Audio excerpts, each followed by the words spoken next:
Hello, YouTube. This is Max again.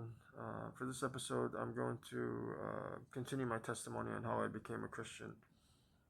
I know a lot of the things that I might have been saying in the last episode and possibly this episode might seem sporadic or random to a lot of people, but I feel that everything contributes to a better understanding of my current situation and the big picture and my journey towards embracing Christianity. I feel that everything explains something.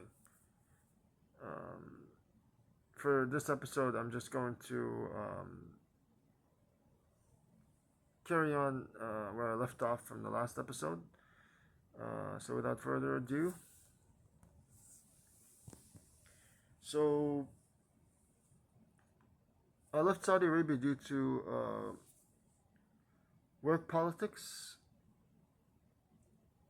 It was at a time when the crown prince was taking place of the king, and they were basically kicking out all foreigners and hiring Saudis only. Because I was under a residency permit, I was obligated to look for a job because in order to stay in the country. That was the only way for me to carry on living in the country without a sponsor. Um, I couldn't extend my residency permit, so I'd have to leave. I tried looking for a job there for more than a couple of months, but I did not succeed. So I just decided to leave the country for good. Of course, I felt horrible because I had to leave a couple of friends that mattered to me. Had to leave my stuff, my pets, and it wasn't pleasant. I just felt terrible. Um, so I arrived in the United States in fall of 2018 or early winter. I lived with my mother and stepfather in my mother's house. So I hated every moment of living in that house. I knew my mom, and I knew that she wasn't the type of person that would change for the better. And I was right. The energy was completely off in the house. I hated living under that roof. Even on calm days, I would always be on the edge because it felt like something would go off any moment, and a lot of the times it did. My mom was a tyrant. She is narcissistic. She's very condescending, arrogant, and she's fake. It's the best way I can put it. She always finds fault with whatever you do. She never sees the fault in herself. She never sees anything wrong with herself, but everything wrong with everyone else. I remember mentioning this in the last episode, but if I didn't, when I used to be a teenager, when I was a teenager, she used to call me too fat, and when I would slim down, she would call me too skinny, and when I get A's, she would be like, "Oh, it was expected," or "You could have gotten an A plus," or if I don't get an A, she would call me dumb. She was never happy. She would ask me to do chores. I would do it in the exact way she asked, and then she would say that I should have done something extra, stuff like that, petty stuff. But the way she yelled and screamed at every single minor thing would just make you panic and be on edge all the time because no one likes to be yelled at. No one likes to be, talked down on. But anyways, at that house, a lot of cursing, a lot of yelling. My mom would smash plates. She would yell at my stepfather all the time. He was the punching bag of the house. I was the second one.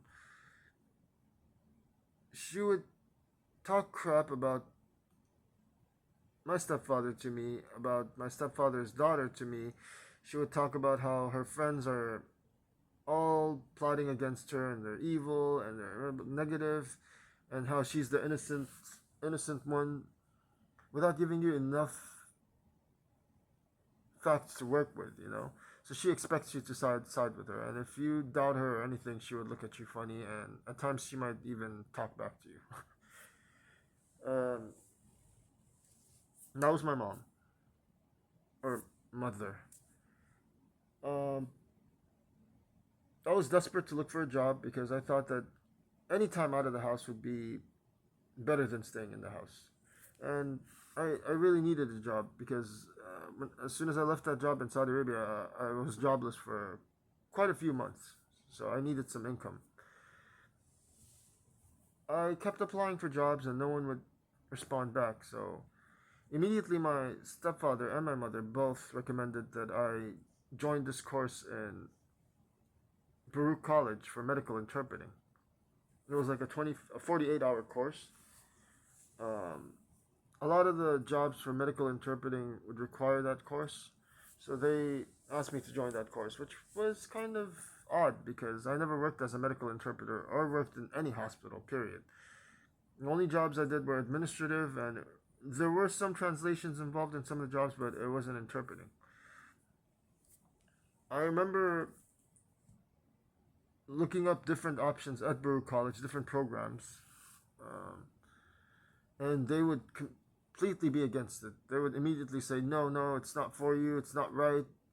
They barely look at it for a moment, and they would just say that it's not for me. It's not meant to be. It's medical interpreting is where it's at. Blah blah blah.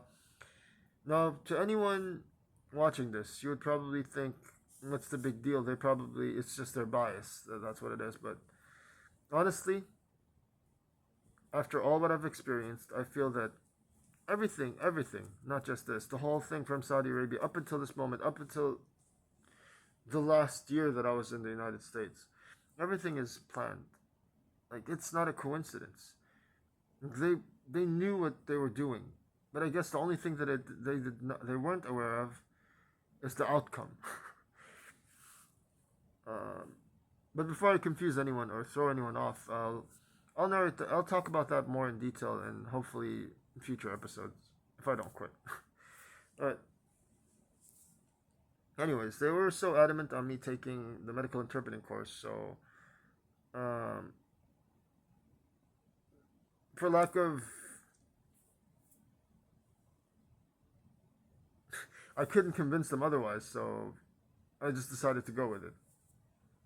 Um, the course was the course was with this professor. I was in this class of about 20 to 24 at most students.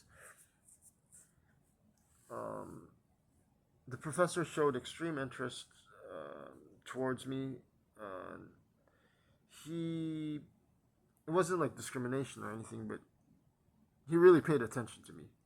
Like he really paid close attention to me. Like he would ask me to participate. He would compliment me. He would sometimes ask me to help with the desks, help with other stuff, help with distributing papers, collecting projects, and it. I wouldn't say I wasn't flattered, but it was still a little odd to me because there were a lot of more or equally capable students as me. So it felt awkward for him to single me out and give me the extra special treatment, especially when the others were just as. I didn't stick out. I didn't stand out, at least not physically. um, so that was that. At the end of the course, he asked me to submit my resume, and he said that there's this job at the hospital for special surgery that I would be a good candidate for, and he said that I have a big chance of getting that job because he knew people that worked at that hospital. So, of course, I was ecstatic because I needed any job. I submitted my resume on the last day of school, and within a week, I got the job. I passed the interviews, and I started working for said hospital. And a lot of the stuff that transpired I already mentioned in the first episode. I will mention more things related to the hospital, but for this episode, I would like to keep it to my life outside of work around the time I was working in the United States, if that makes sense. like my personal life, the environment I was in, the people I was surrounded by, etc., etc. Um, so as I started working in the hospital for special surgery, it was a relief because I get to spend less time at the house, less time dealing with the anxieties of being around my mom, or the anxieties that result from interacting with my mom. But at the same time, I was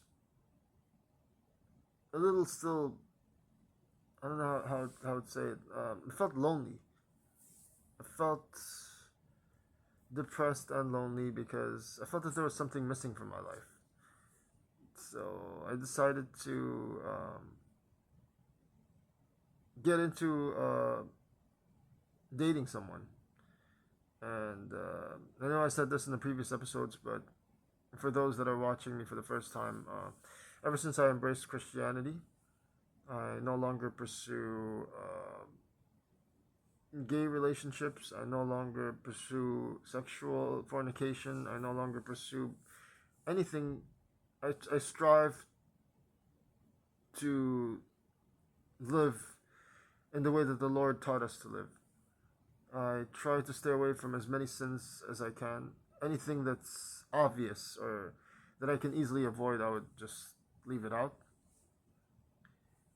Ever since I embraced Christianity, I left all sorts of, at least fornication and all that is definitely out of my life. And hopefully it'll stay that way.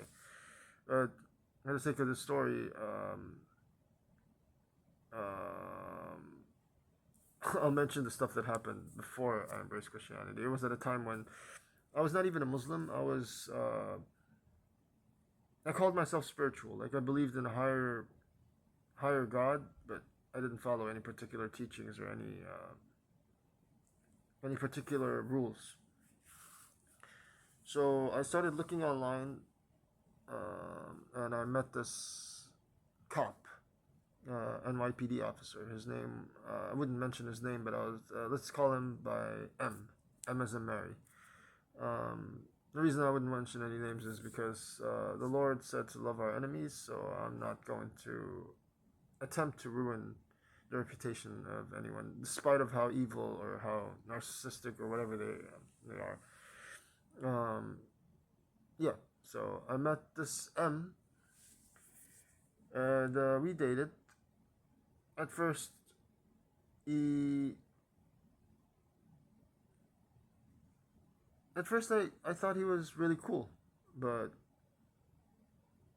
as I learned more about him, I kind of veered off because first of all, he was married.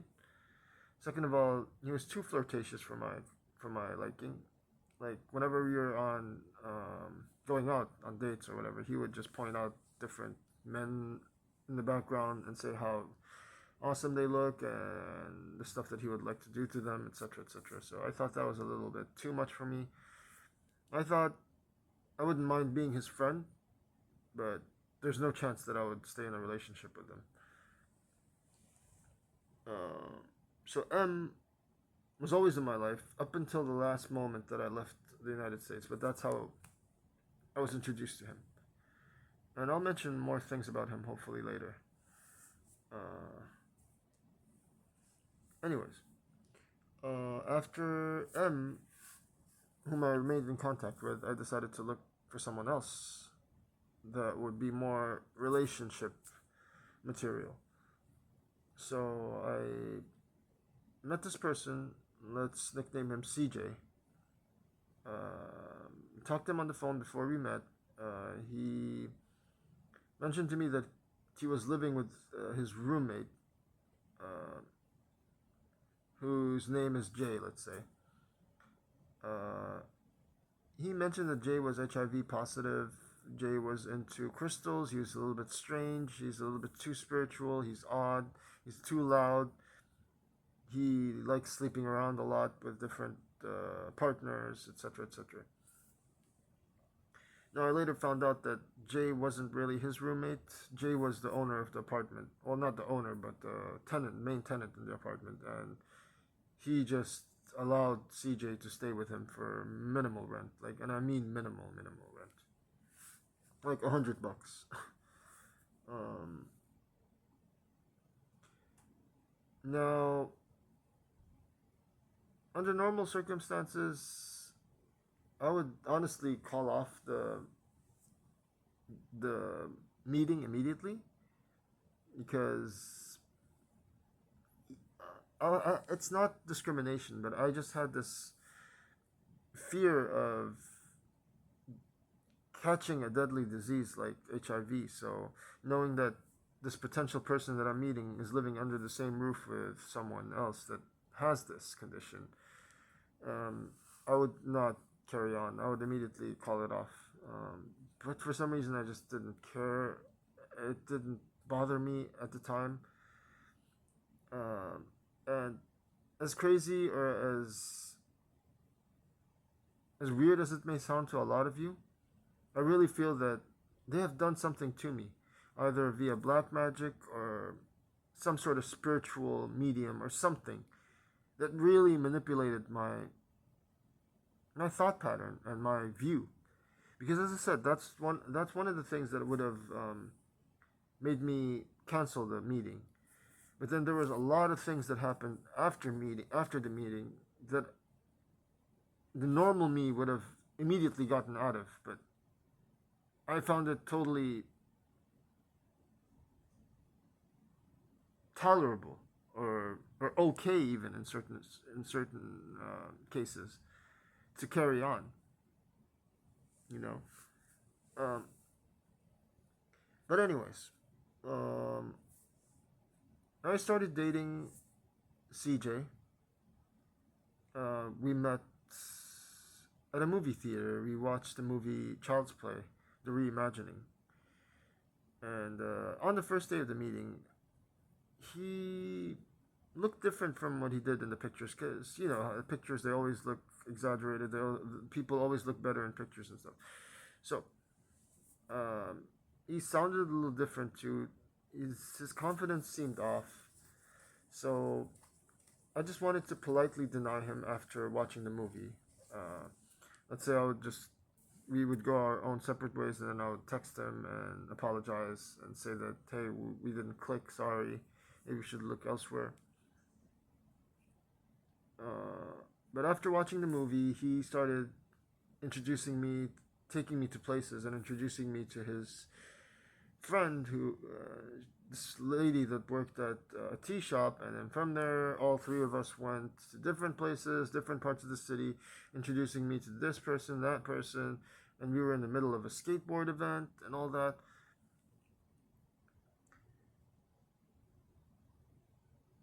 I know it might sound odd to a lot of you, but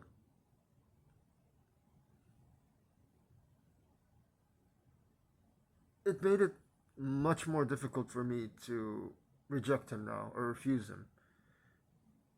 Like, I felt that, oh, it's too late because he already introduced me not only to his roommate but to all these friends. He took me to all these places.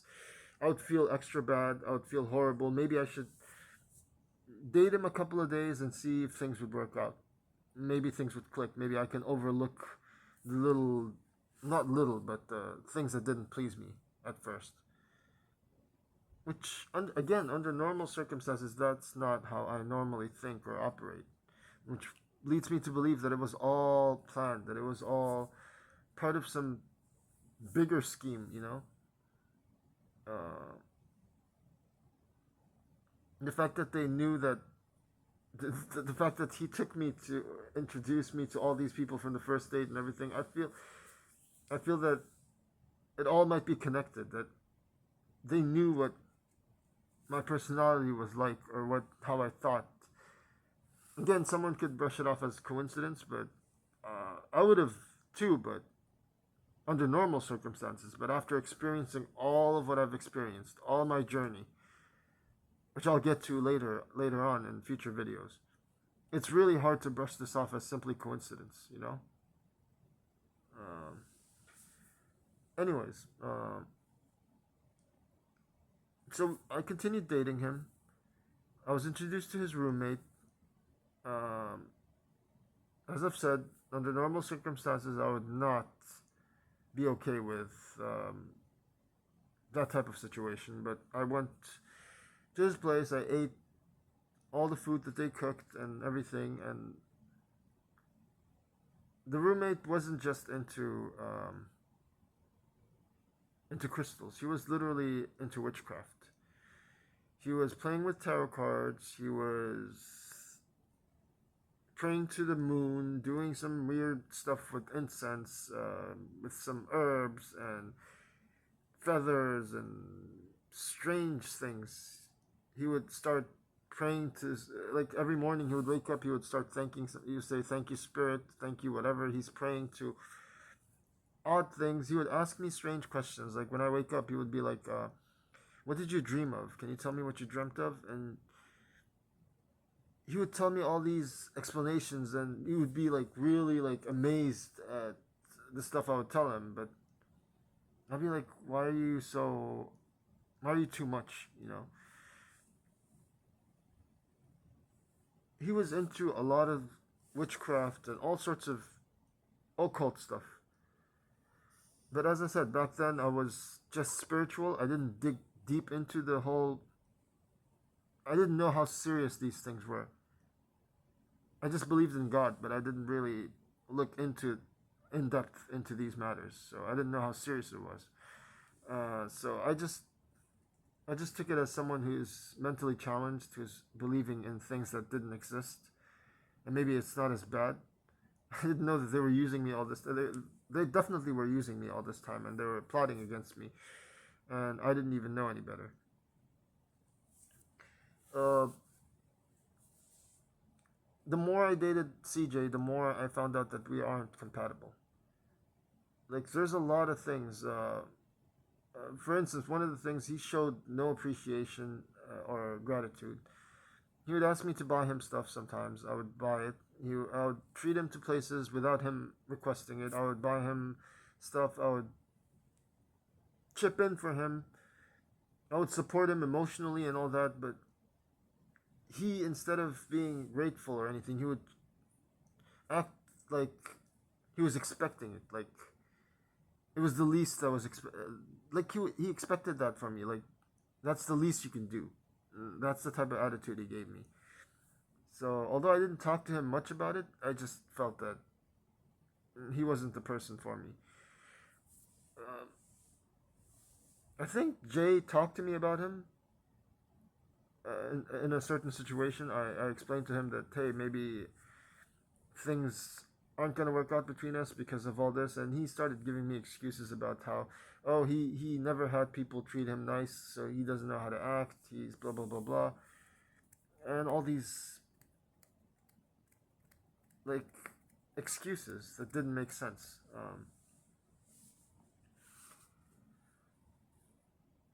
I remember me and him getting into some major arguments that led to us separating. I would leave his apartment, go to my mom's house, and called the relationship out completely and decided to just live free, live. But then within a 10-minute call or 5-minute call, I would feel completely guilty for ditching him, feeling terrible for leaving, and I'd go back.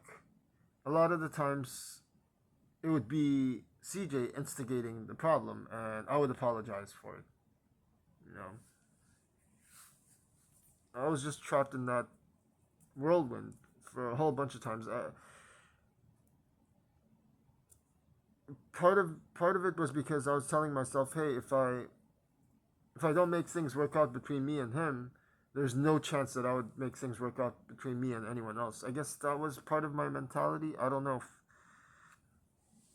if there was something else at the time, but I remember thinking that way um, at certain points. So I called off the relationship 3 times. We would go back together.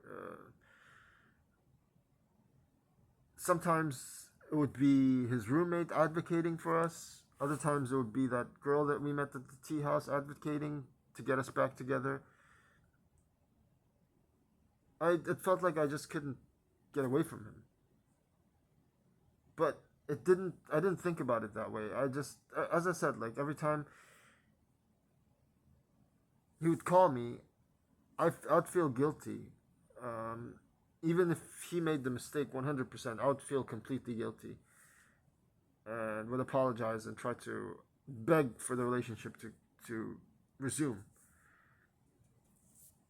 Um, Later on, after dating him for about a year and a half or so, um, he convinced me to move out. He knew about my situation with my mother and how I wasn't pleased living with her. So he suggested that I move out and that we would split the rent. So I thought it was a good idea. Uh, Even though I thought that, hey, my ties with CJ is not as great, still it's better than living with my mom. And maybe things would work out better if we're away from his roommate. I don't know why I thought that. But we moved out eventually. Of course, my mom had to condescend me and tell me. She basically told me that if I moved out, that I better be responsible enough because if it didn't work out, she's not gonna have me back. And she made it seem like I really was begging for her to take me back.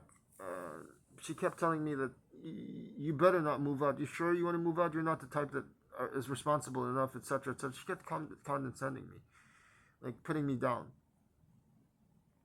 ruining me, basically, destroying my confidence. And she didn't act like the type that cared about my well-being or what would happen to me if I moved out. But she acted more like, "Oh, how dare you move away from me? Don't you know that sh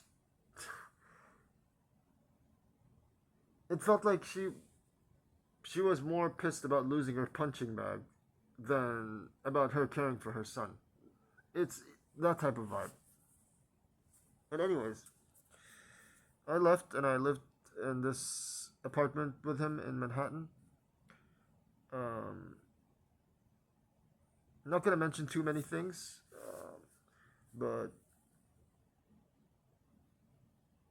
within the course of the year that we were living together in that apartment, we had a huge fight, and at that point, I decided to call out the relationship permanently.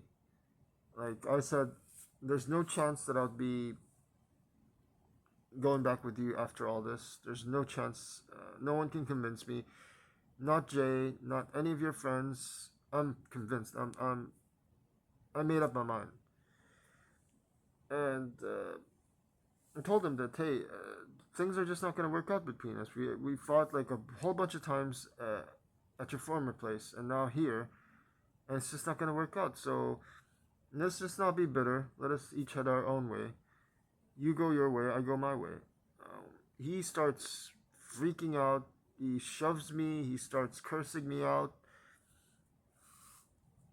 He was so threatening that I felt that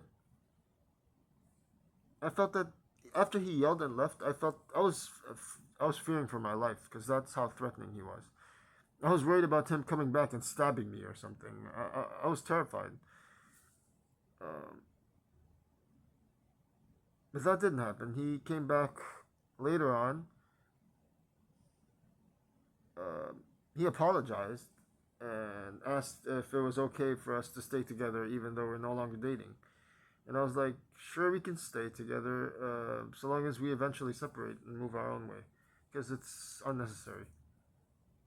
He agreed, and I even felt terrible for it, so I said that he doesn't have to pay half the rent anymore because I earned more, and because I wanted him to save some money before he moved out, so it would be easier for him. So I offered to pay most of the rent, and for him to save, because my I thought maybe by the end of the lease contract we would separate and each go our own separate ways, and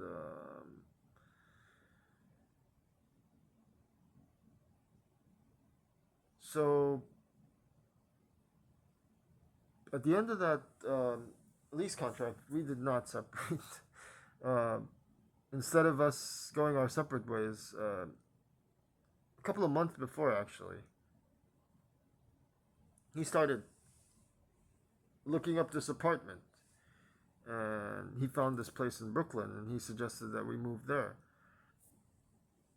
I wasn't prepared, honestly, for us to separate, and for me, I didn't even look up a place. I was actually trying to head back to my mom's place, stay there for a couple of months, and look for an apartment and leave. But because everything was so sudden, and because I was in the middle of a job and things were hectic, I thought, what's the big deal? What's the big deal? Maybe we can head over there, live for a few, and then I could look for different options. Um, so he looked up this apartment in Brooklyn, and we went to see it during the open house. We arrived, it was in Bay Ridge. We arrived at the subway station. He stopped for a second, and he was like, wait, this place looks kind of familiar. So I was like, what do you mean? Like, have you been here before? He was like, no, no, I think I might, maybe, I'm not sure. And then he was like, oh, let's go to the apartment. And then we walk to the apartment and we see it, and the landlord and everything seemed okay with us, and we were making up our minds like we were gonna get the apartment. On our way back, he starts telling me, "Oh yeah, I've been here before. I lived with such and such, and I've hung around here for over a year." And he was like, "Oh yeah, that's the restaurant Emphasis," and it was like literally right behind us when we got out of the subway station. I was like, there's no chance that if you've been here for a year and a half that you wouldn't know where you were. Like, it was clearly an act. Uh, Again, my mind was zoned out. I didn't think much of it. Every time something like this happens, I would think, but then it would just skip my mind altogether. Like, I would say, hey, that's odd, but then as I tried to talk about it, it just, I zone out, and then I don't think much of it. Anyways, we stayed in that apartment, and one interesting fact is when we moved in, there's like this bigger room and a smaller room. I picked the bigger room, and he took the smaller room, and he was telling me like, "Oh, how come you get to keep the big room?" And I thought it was funny because for once, I'm the one that offered to pay most of the rent. And although technically now we should split the rent because that period is over, he didn't even mention anything, and now you're arguing about getting the bigger room and you're not even paying half the rent. I I should have talked to him about splitting the rent 50-50 again. So because of my empathy or overly empathic nature, to a fault, I would say, um, I didn't really say much to him. I blame myself for that. Um, I was hoping that he would see the kindness in me and kind of see the wrong in what he was doing, and he would offer to split the rent 50-50 instead. But either he was.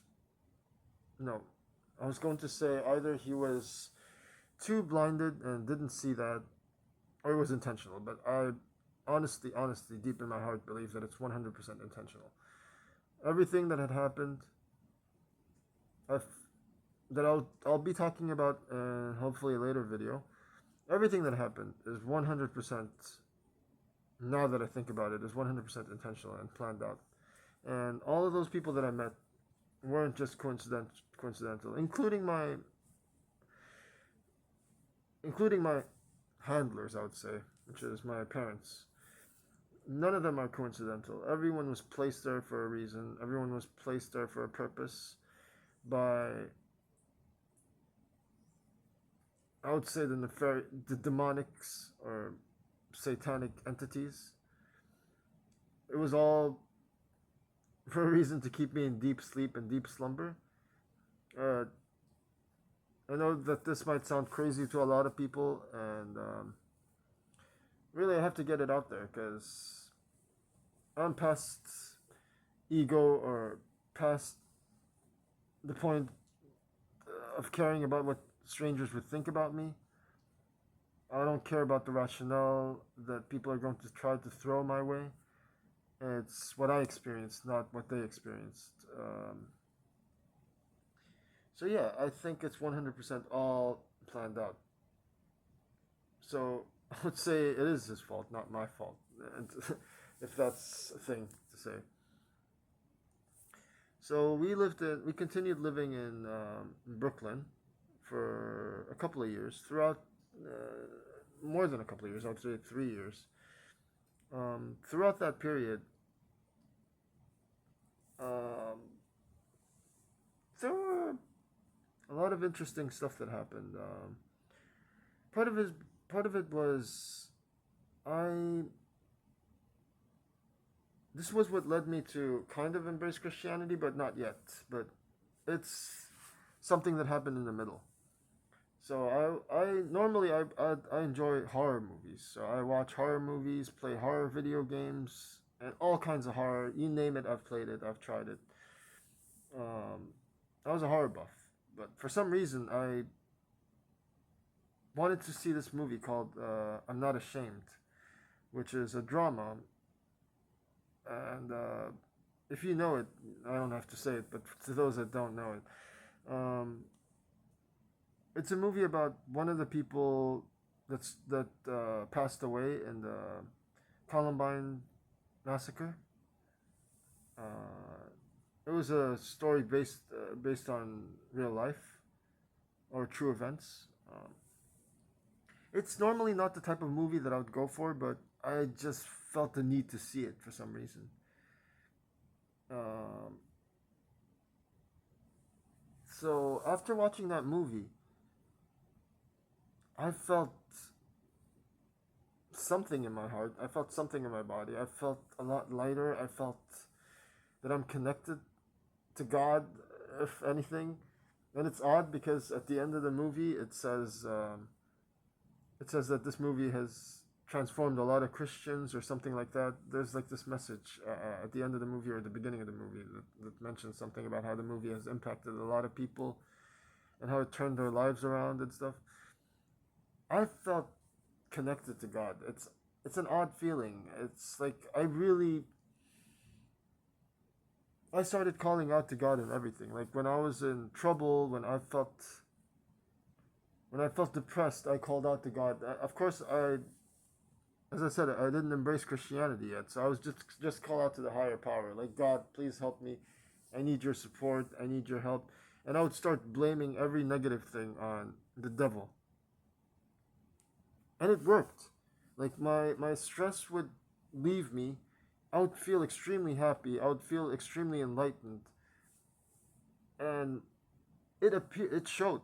Like a lot of the people would tell me that I looked different, I behaved different, and I even started like copying the main protagonist in the book. I would journal everything. I would write it down in this journal that I bought. Everything shifted for me, but still, I just got closer to God, but I wasn't. I didn't believe in Jesus. I didn't believe in the cross. I didn't even look into it.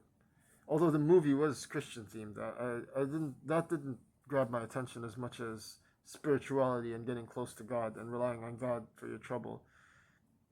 Um, so when I started being in like a positive mood all the time, I talked to my roommate and I was like, hey, I think I might have found a solution to my anxiety and depression sometimes and like negative mood. I watched this movie and I connected to God and whatever, and he was like, I expected him to be like, at least he would just say like, oh, so what? Oh, cool, whatever, cool.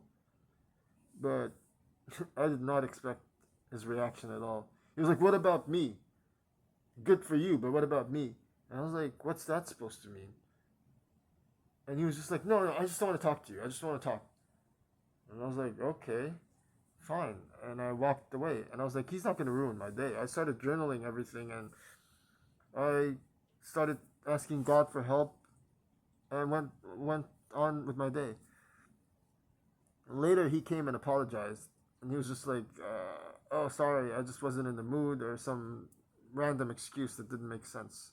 I decided not to pursue it, but that's the beginning of when I started getting closer to God. Uh, in the middle, another thing that happened was I, I, I remember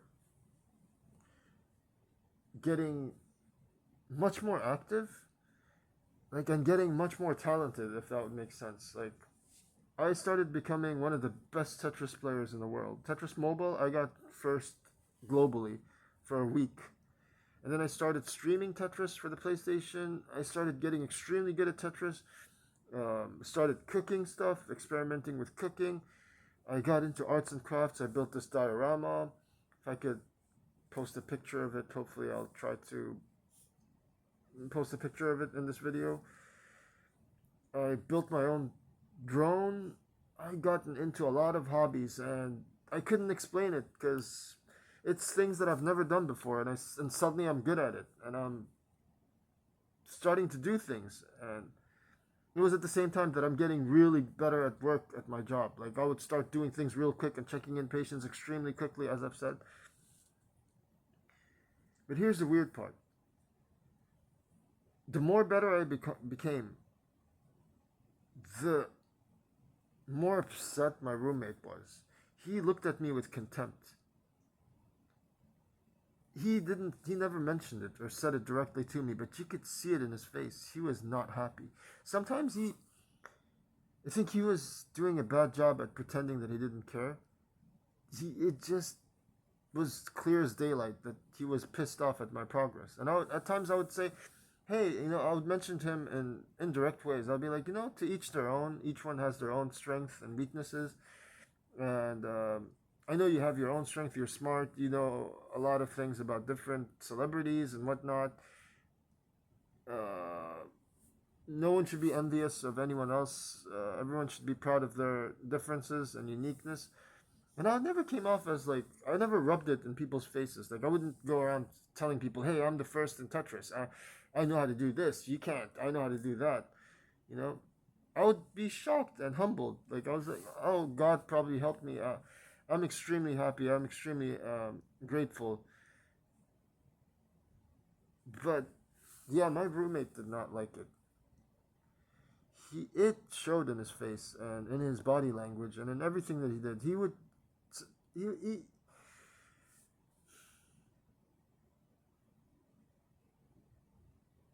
I did confront him about one of the things that I did. Like, I flew the drone once that I built, and he clearly looked pissed.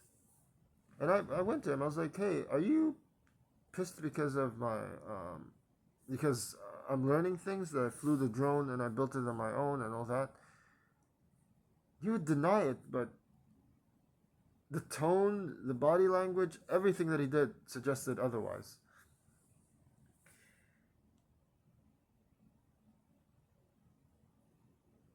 Um, my mother, even when she started visiting me in the apartment in Brooklyn, in the house in Brooklyn, when she tasted some of the food that I made and stuff, she started looking at me with anger, with contempt. Like, oh, it's not bad, it's not bad, it's okay.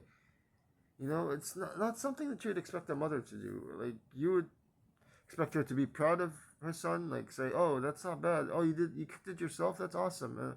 No, she was just like, ah, it's good, so what? She sounded bitter.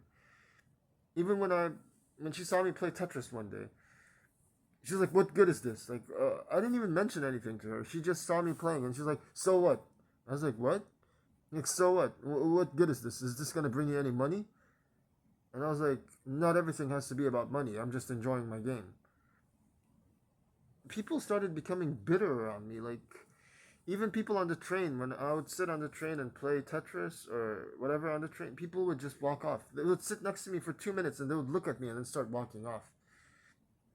Things were starting to shift in my life. Like,